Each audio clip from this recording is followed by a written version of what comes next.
to another video, and today we'll be looking at yet another trap. And I actually initially thought that I'd covered literally every trap in existence, but I know that's like impossible to do. So I thought that, oh, let me try and find a trap that I haven't covered, and one of them that I did find was the Lasker Trap. And the Lasker Trap is actually named after the chess champion Emanuel Lasker, who I think was two-time or the second world champion uh, in chess. So quite an old guy. And one of the best parts about this trap, and like the reason why it's unique in a way, I'd say, is because of an unusual type of promotion very early in the game, and you guys will see exactly what I mean. So this trap is actually played with black, and many people have actually fallen for it. So I'd say it's something that you can actually use in blitz games, especially. So it starts off with pawn to d4, following the queen's pawn game, and after pawn to d5, we have pawn to c4, which is the queen's gambit.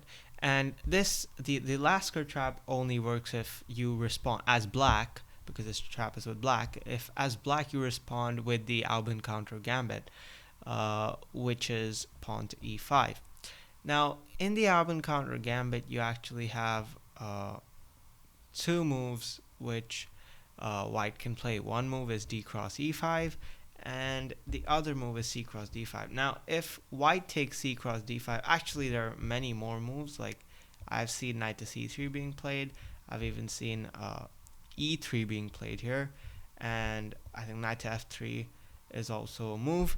But usually you don't see anyone accepting the Albin counter gambit, which is d cross e5. But this trap only works in that case, and you guys have to realize that every trap, it's quite rare to fall for a trap, so it has to fall in perfect position and place in order for you to actually fall for a trap.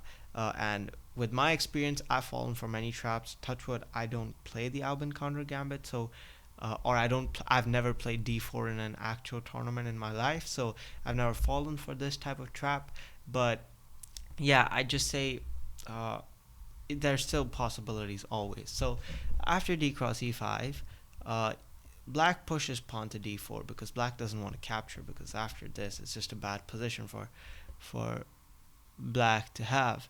So black decides to continue with pawn to d4, which is in a way stopping or preventing knight from coming to c3, because after captures you just lose the knight. So you're kind of preventing white's movement, and as a response to this, white wants to start developing his knight because it's quite important. White plays something like pawn to e3, and you can see a question mark coming up because this is actually an inaccuracy, because you'd expect black to possibly capture, and after a capture bishop cross e3, white is a pawn up and has broken black's castle, and after something like knight c3 queenside castle, white's in an excellent position. So white's probably thinking, well, what can go wrong? And white would have foreseen any of knight c6 type of moves, but what white might have missed is this little move of bishop to b4 check. You see, now knight to c3 does not help you or support you. The only move you have is either moving the king, which is never a good idea in the opening, or play bishop to d2, which is what white plays in this situation. And here you kind of surprise white with this move. You don't play bishop cross d2, rather you take d cross e3, and white might be really surprised with this move because white's like, well, you're giving me a free bishop. And well, if you're logical and like you've seen through this trap, you'd probably play f cross e3. But the thing is, even after something like f cross e3, your life's not made any better, because you just have a very weak pawn structure overall.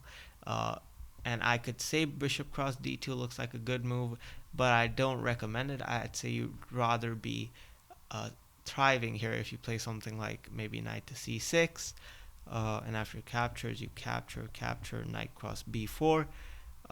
You can even think of developing your bishop here and then castling queenside, or simply in this position you could possibly even just try moving your bishop back to c5 so you can maintain some amount of pressure on these weakened pawns. You see this double pawn in the center, isolated double pawns, just not a good structure. And by going back to c5, you're also blocking the passage of the light squared bishop, because it can never push this pawn now for a while. So you could also do that, but again, something like that can happen. And what you do is you kind of bank on this weak pawn structure and the weak center of white, and the lack of development actually, to try and help you in this position. But the trap actually works if white does not pay heed to any future warnings and just captures the bishop. And you see double exclamation mark, because this is a big blunder falling directly into Lasker's trap. And now we have e cross f2, which is obviously a check. You can't capture because queen takes queen, and you lose the game. So the only move you have is king to e2. And here is where the peculiarity comes in. You might think that, oh, if bishop to g4, I just move knight to f3 and I'm fine. Thing is, you're not, because after capture and you promote to a knight, now you have problems, because if after rook takes g1 you have bishop to g4 check, and you suddenly lose your queen. So you cannot capture. Instead you go king to e1, and you still try to protect. And here black plays queen to h4 check, forced to play king d2, because something like g3 just leads to queen to e4 check, followed by capturing the rook. Forced to play king to d2, you have knight to c6, developing a piece and attacking white's bishop. Goes back bishop to c3, and now we have bishop to g4, one of the killing moves of the Lasker trap.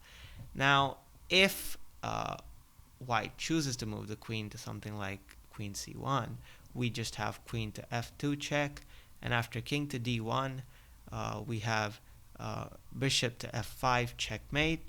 And if bishop to e2, which is the only other move, you have queen takes e2 checkmate. So white cannot move his queen to c1. Instead, white can protect the queen by putting an obstacle, bishop to e2. And in this case, after queenside castles check, forcing the king to move and directly attacking the queen, white would be better off resigning this position rather than continue playing this position. And this is where the Lasker trap comes to an end. Black gains a substantial advantage of a queen, possibly even more material, possibly even checkmate, and you could walk out the tournament hall happy man in 20 to 30 minutes, or if you're playing a blitz game in 1 to 2 minutes if white isn't careful. So anyways guys, if you enjoyed this video, make sure you hit the like and subscribe button, and let me know what you guys think of this trap. I'll see you all in the next one. Ciao.